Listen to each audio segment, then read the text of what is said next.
नहम्दुहु व नसल्ली अला रसूलिहिल करीम। औज़ु बिल्लाहि मिनश शैतानिर रजीम। बिस्मिल्लाहिर रहमानिर रहीम। अस्सलामु अलैकुम रहमतुल्लाहि व बरकातहू। आज कलमा तैयब के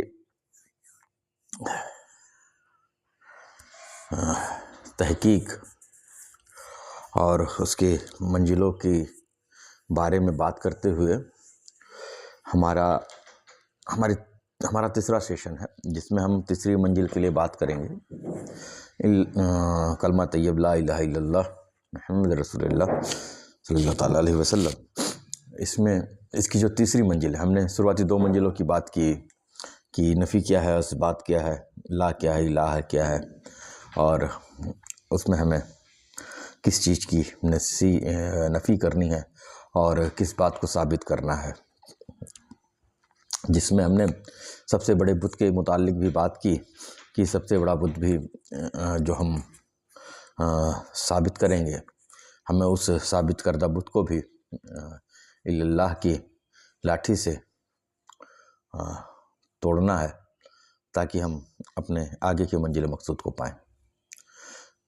ये बात केवल एक दिन की नहीं है, ये रोज़ की बात है कि हम इस मुद्दे पर रोज़ गौर व फिक्र करें, इतना गौर व फिक्र करें कि हम इसकी असल तक हमारी रसाई हो सके। तो इस सेशन को आगे बढ़ाते हुए हम तीसरे मंजिल की बात करेंगे, जो कि इल्लल्लाह की मंजिल है, कलमे की तीसरी मंजिल, यानी इल्लल्लाह यानी रूह, जो जस्दे आदम के पसली में आकर के रुकी। और ये जानो कि ये रूह की मंजिल जो है वो मंजिल जबरूत है और ये पैगंबरों का मकाम है। और यहाँ पर जो वजूद है वो मुमतनल वजूद है ना। इस जगह पर एक सालिक को अपनी पहचान खुद ब खुद होती है, और जहाँ जब साधक नासूत और मलकूत की सैर करके जबरूत की सैर करता है, तब वो अपने फ़क्र को पहचानता है। बहरहाल यहाँ पर जो वजूद है वो मुमतनल वजूद है, और एक आयत करीमा का मैं एक उदाहरण दे रहा हूँ। उसके मायने हैं, जैसा कि मैंने देखा कि वह किदम से किदम था, पुराने से पुराना था। इस वजूद में, मुमतनल वजूद में, ऐसा मालूम होता है कि सिवाय अल्लाह के और किसी और किसी शय का वजूद है ही नहीं। अतः मुमतनल वजूद जो है वो वजूद बारी ताला है। यहाँ पर कोई क्या कहते हैं, कोई सिफात नहीं है, कोई शय नहीं है, बस उसकी एक जात कायम और दायम है। अव्वल आखिर यहीं पर आकर के हमें इस बात का प्रमाण मिलता है कि अव्वल आखिर वही एक पाक जात है, चारों तरफ अल्लाह ही अल्लाह है।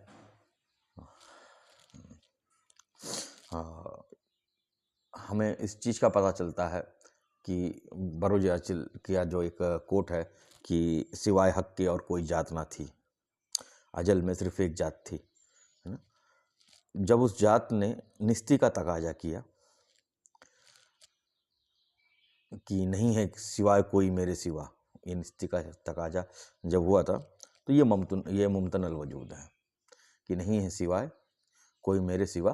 ये जो कोट हुआ है, ये कोट जो है मुमतनल वजूद के अनुसार हुआ है। ये वजूद जो है कि नहीं है कोई मेरे सिवा, ये मुमतनल वजूद है। इसी वजूद को लामका भी कहते हैं, क्योंकि वहाँ ना तो जात है, मुमतनल वजूद की बात कर रहा हूँ मैं, क्योंकि वहाँ ना तो कोई जात है, ना कोई सिफात है, मगर वो हर एक मकाम से, हर एक अशिया से पाक है, पवित्र है। कोई भी चीज़ उसमें दखल, किसी भी चीज़ का उसमें दखल नहीं है। और ये मुमकिनाते जो दो आलम हैं कि हमारे दो आलम मुमकिन हुए, चाहे वो आलम मलकूत हो, चाहे वो आलम नासूत हो, ये मुमकिनाते दो आलम जो है वो इसी आलम के दम पर है, वो इसी आलम के दम पर है। और इसी के लिए कहा गया है कि जो हदीस है कि मन अरफ़ा नफ़्सहु फ़क़द अरफ़ा रब्बहु, जिसने देखा अपने जिसने पहचाना अपने नफ्स को, जिसने अपनी जात को नफ्स की फना से पहचाना, ये ऐसा लाइन है जिसको सही तरीके से अगर एक्सप्लेन किया जाए तो जिसने अपनी जात को नफ्स की फना से पहचाना, उसने अपने रब को यानी मुमतन वजूद को पहचाना, है ना। और ये जो मुमतन वजूद है, यहाँ तक हर एक मुरीद की रसाई बड़े आसानी से पीर के फजल करम से हो सकती है। जब सालिक एक साधक अपने को इस वजूद में पाता है, तब वह रब्बुल आलमीन तक सफ़र करता है। पहले इस वजूद को पाएगा और उसके बाद वो जो है उसका जो सफ़र है वो रब्बुल आलमीन तक होगा। तो जब आप अपने पीर मुर्शिद से दरियाफ्त करिए कि आपकी रसाई इस मुमतनल वजूद तक करवा दे। और ये कोई बहुत बड़ा गणित साइंस नहीं है ना। यहाँ पर एक फजल पीर होनी चाहिए आपके साथ में, उसका करम होना चाहिए। और इंशाअल्लाह ताला कि जब आप रूही ज़िक्र करेंगे तो इस मुमतनल वजूद तक पढ़े, क्योंकि यहाँ पर जो ज़िक्र है वो रूही है ना। इसलिए इस वजूद को रब भी कहते हैं।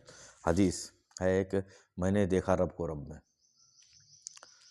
ये इसकी मंजिल है। मैंने रब को रब में देखा, ये इसकी मंजिल है।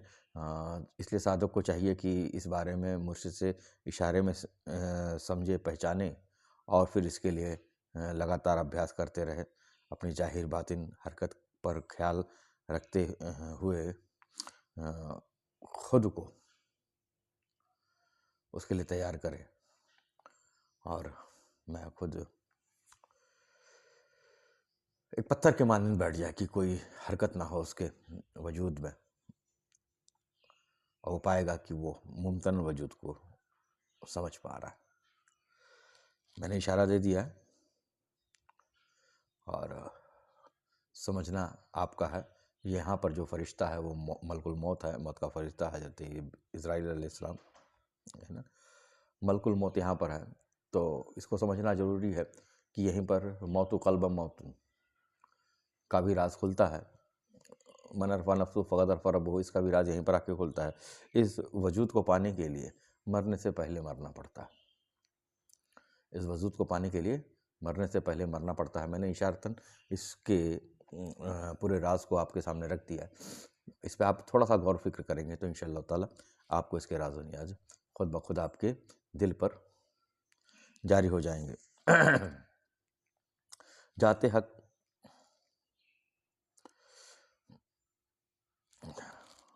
के सिवा हम पाएंगे कि यहाँ पर और कोई भी हमें नहीं मिलता है। यहाँ पर क्या कहते हैं, जब साधक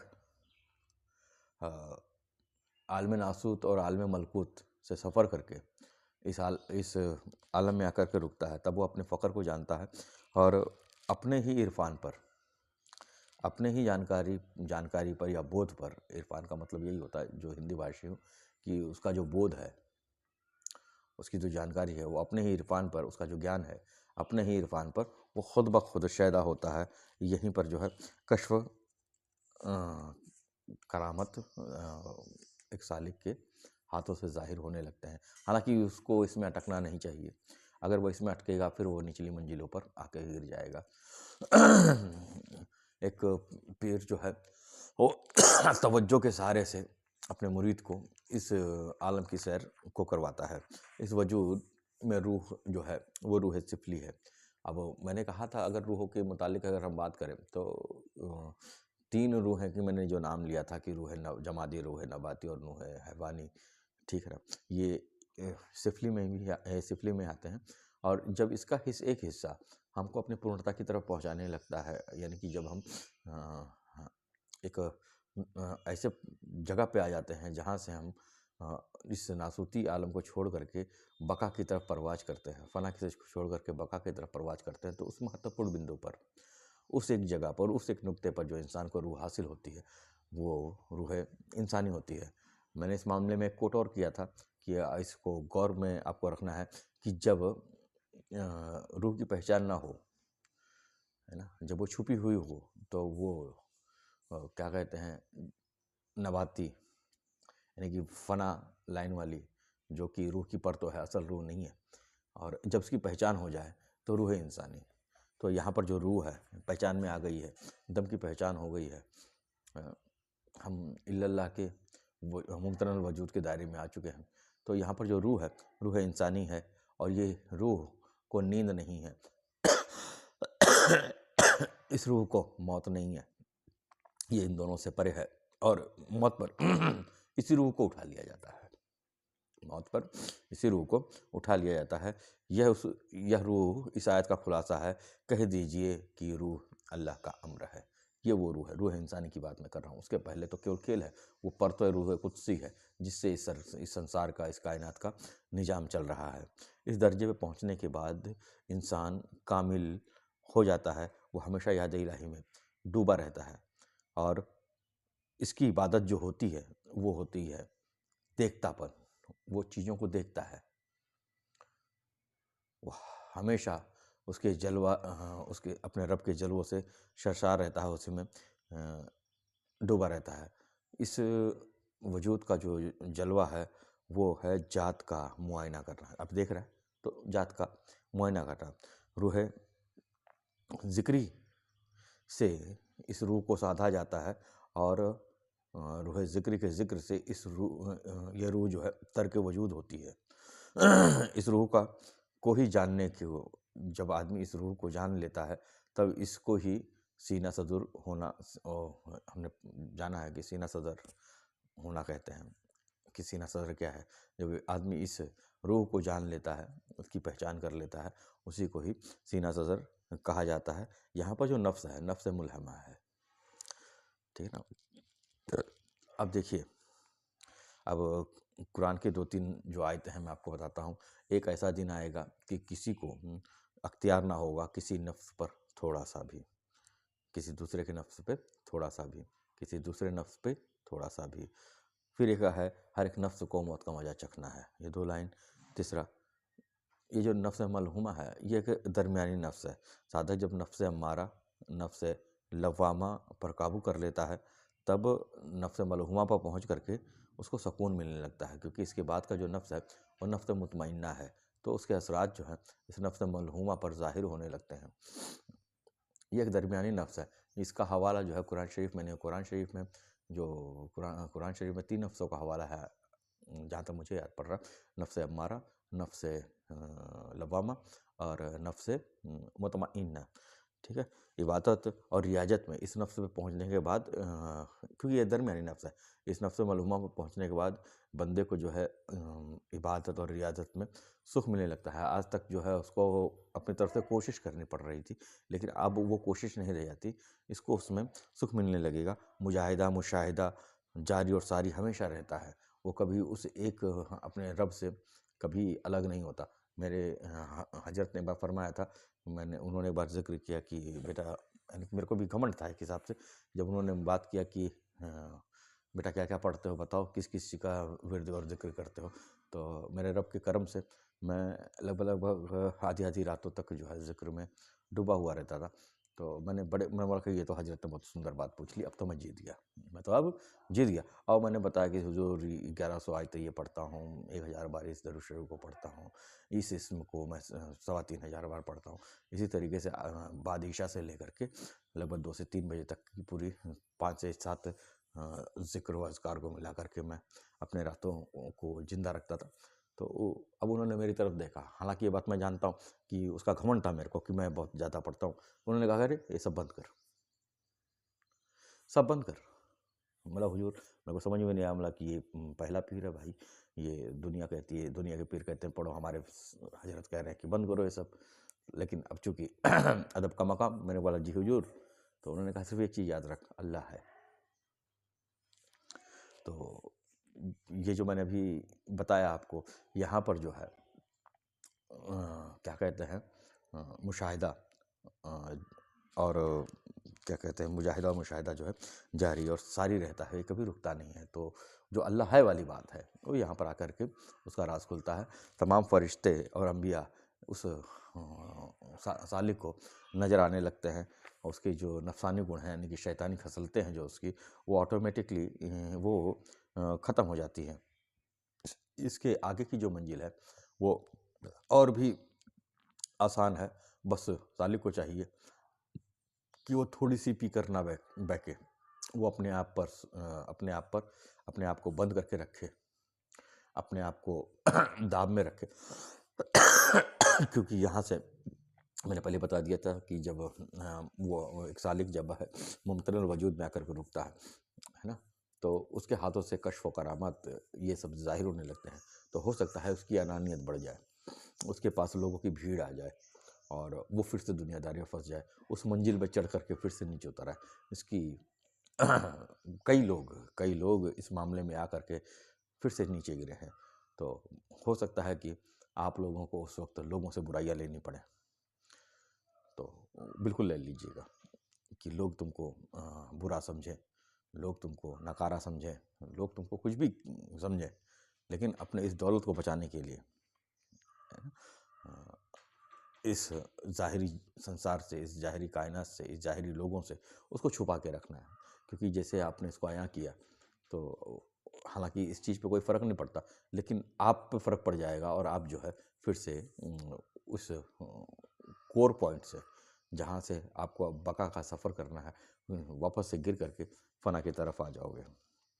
इस मकाम का रिश्ता जो है वो माँ फ़ातिमा रज़ी अल्लाह तआला अन्हा से है। ये नुक्ते की बात है, इसको गौर में रखिएगा, है ना। ये नुक्ता जो है आपको इस नासुती आलम के समझने में हकीकत माँ फ़ातिमा रज़ी अल्लाह तआला अन्हा पंजतन पाक की हकीकत पंजतन पाक में 5 नुक्ते हैं। एक नुक्ता जो है हज़रत माँ फ़ातिमा रज़ी अल्लाह तआला अन्हा का है, इस पे गौर व फ़िक्र करने में बड़ी आसानी होगी। तो इसके पीछे की मंजिल जो है वो फ़ना है और इसके आगे की मंजिल जो है वो बका है। हमको इस कोर पॉइंट पर बहुत ही सावधानी के साथ में खड़े रहना है, बहुत ही सावधानी के साथ, क्योंकि यहाँ पर हुई थोड़ी सी गफलत फिर से आपको फ़ना में ले आएगी। और यहाँ पर थोड़ी सी परहेजगारी, थोड़ी सी होशियारी, थोड़ा सा अपने आप को बंद करना, थोड़ा सा ज़माने की बुराई ले लेना, ये आपको बका की तरफ लेके जा सकती है। वजूद, मुमतनल और रूह, ये आपस में जुदा जुदा नहीं है, ये हक जो है वो अपने मुमतनल वजूद के साथ कायम है। बस मैंने कहना था वो कह दिया, इशारा काफ़ी है और आप इस पे गौर फ़िक्र करें। ये मंजिल इल्लल्लाह है, इसके आगे की जो मंजिल बहुत ही आसान है। इसी मंजिल के आगे आपको आपका पीर खड़ा हुआ मिलेगा। एक